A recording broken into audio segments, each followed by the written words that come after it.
Thank you very much, Chairperson. And I think I'm going to start at the end, where I intended to start at a different section. But I was listening to Deputy Ledden there, and I suppose, in fairness, some people have to educate these people that are in the Green Party, seen as Fianna Fáil and Fine Gael, are lying on the wayside, allowing as much hurt on the ordinary people of rural Ireland as is possible. Carbon tax only hurts the people of rural Ireland, Deputy Ledden. That's the only sector of the community it hurts. And you too, Minister, you says here in your document, carbon tax will encourage change. It's not encouraging change, it's inflicting massive hardship on the people of rural Ireland. And there is, you said there's no alternative. Deputy Leader, I'll tell you what I'll do. I'll come in here tomorrow morning and I'll stand outside at the gates of Dáil Éireann with you for a half an hour, right? And we'll see in that half an hour how many double-decker buses will pass. One after one after one after one. One person inside, two people inside, one inside, nobody inside, one inside, two. That's where you start. Up here, cut them down to 50%. There's no public transport service down where I live. A bus leaves at 7:30 in the morning. You know Goleen as well as I do, Chairman, because you holiday down there, because you know the beauty of the place, right? A bus leaves at 7:30 in the morning. It comes back around 8:30 that evening. That's the reality. The reality that you don't understand and never will understand, because your brains are set on a different mindset completely to the reality that we have to live with. We depend on cars. We depend on because we do not have a public transport service for our young people, for our elderly people, for our ordinary people to get up in the morning to work tomorrow morning. They cannot jump onto the bus. They cannot stand outside and see 1, 2, 3, 4, 5 double-deckers passing in 6 or 7 minutes, or even less sometimes. They're tailing each other. It's outrageous. You're not attacking anyone in the urban sides of the country. You're attacking us, the people, the hard-working people of rural Ireland, and they know it. Fine Gael, Fianna Fáil, they know it.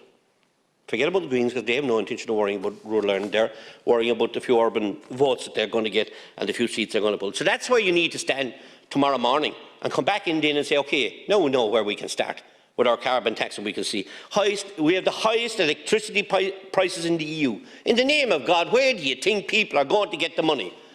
They're burning. You said that in relation to climate change, that our world is burning, Minister. It certainly is, but the Irish people's pockets are going to burn. When you have a Taoiseach that goes out and blows 225 million, you can only give €5 to an elderly person. We're going to be giving you 2.5 million per week in 2025. Where's all this money coming from? Is it confetti you're making money out of, or what? Because when you look at the budget and you look at the chances you had to give something back to the rural people and the people of rural Ireland, you fail miserably. Absolutely miserably. And we talk about climate change, and I think actually there's great politicians in here who have great ideas in relation to climate change. But the bottom line is, if we can't bring the Australians, the Russians, the Chinese and the Indians, we're only wasting our time. And that's what they're saying in Aberdeen this week, lads. They couldn't care less.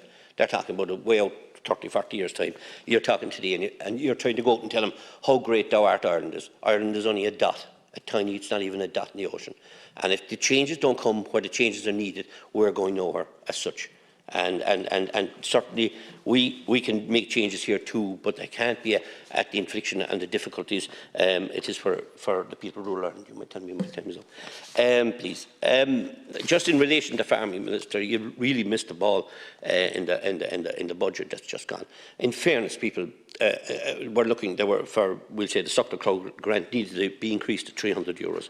The YO grants were increased. Nothing. Absolutely. Kick the can down the road. We'll worry about farming now next year. Farming is in crisis this year. And why did you turn around and not give some kind of compensation to the farmers that have been inflicted by so much difficulties and are facing what is going to be a cull in cattle, according to all the experts, that the quangos that you're setting up, the Green Party are setting up in government today, that are now the new government and wagging the tail. And while we have Minister McConnell and the Taoiseach out abroad telling us that, sure, do you know what he said yesterday? He said we have to diversify and we'll have to grow forestry. Sure, God on, they can't even cut the forestry in this country since the Green Party went into government. Such a scandal. I have people that wanted to get into forestry down in my constituency, wouldn't touch it with a barge pole now, wouldn't touch it. It's absolute potent as far as they're concerned.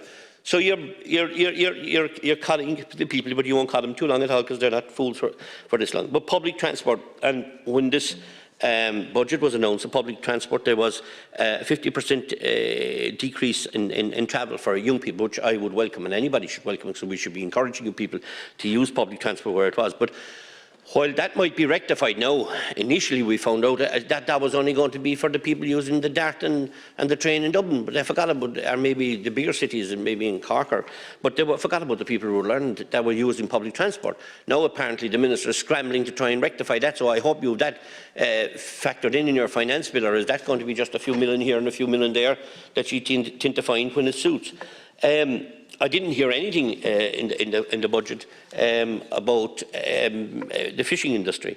They've gone through the worst crisis ever, as such, under your government, and there's no compensation whatsoever for the fishing industry, and something that I would have serious concerns over. Health, where's the budget in health? Why haven't we got the endoscopy unit that was promised, and the physiotherapy unit that was promised to the people of Bantry General Hospital? Clonakilty Hospital hasn't been brought up to HICU standards. There's no budget available there. So we're continuously under budget every year after year.